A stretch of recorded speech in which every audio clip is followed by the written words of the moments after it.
పాము కలిసినప్పుడు తేలు కలిసినప్పుడు మంత్రం ఎత్తారు కదా, అలాంటి ఒక మంత్రాలు నేర్చుకున్న వ్యక్తి ఫారెన్ పోయి మంత్రాలు నేర్చుకుందాం అని చెప్పి అక్కడికి పోతాడు.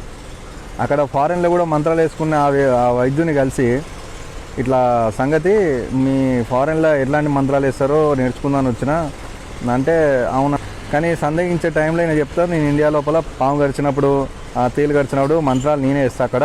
కాకపోతే ఫారెన్ తేలుకు ఫారెన్ పాములకు ఎలాంటి మంత్రాలు వేస్తారో నాకు తెలియదు. సో మీరు నాకు కొద్దిగా ఆ విషయంలో హెల్ప్ చేయాలంటే అప్పుడు చేతులు తీసుకుంటూ ఉంటాడు ఫారెన్ వైద్యుడు. ఏం చెప్పాలో అర్థం కాక నిజం చెప్పాలంటే నిజం చెప్పనా అంటే చెప్పండి సార్ పర్లేదు, నేను ఎవరితో బయట ఏం చెప్పనా అని అంటాడు. నిజానికి మంత్రాలు లేవు తంత్రాలు లేవు, వచ్చిన వాళ్ళు ముందుకు వస్తే ఏదో పసరు అది ఇది ఇచ్చి వాళ్ళకి నమ్మకం కలిగిస్తా, వాడు ఆ నమ్మకంతోనే పోతాడు, వాడి నమ్మకమే వాడిని కాపాడుతుంది, ఒకవేళ చచ్చిపోయారు అనుకో లేటుగా వచ్చారని చెప్తా అని చెప్పేసరికి అవునా అనుకుంటాడు. డాక్టర్కి అంటే వైద్యుడు ఎవరైతే ఉన్నాడో వాడికి ఇంట్రెస్టింగ్ అనిపిస్తుంది.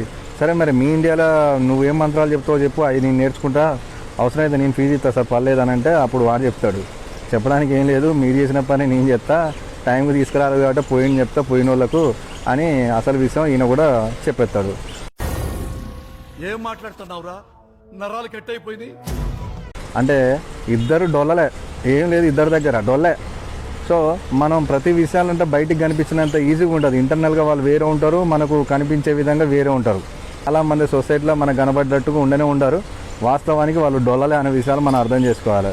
ఎందుకంటే అది మనకు అర్థమైనప్పుడే కదా, మనకు తెలిసినప్పుడే తెలుస్తుంది కదా ఏమని డొల్లా అని. స్టోరీ కాదు, సబ్జెక్ట్ ఏమాత్రం నచ్చినా తెలుసు కదా. చిన్న లైక్ చేయండి, చిన్న కామెంట్ పెట్టండి వీలైతే. Bye friends.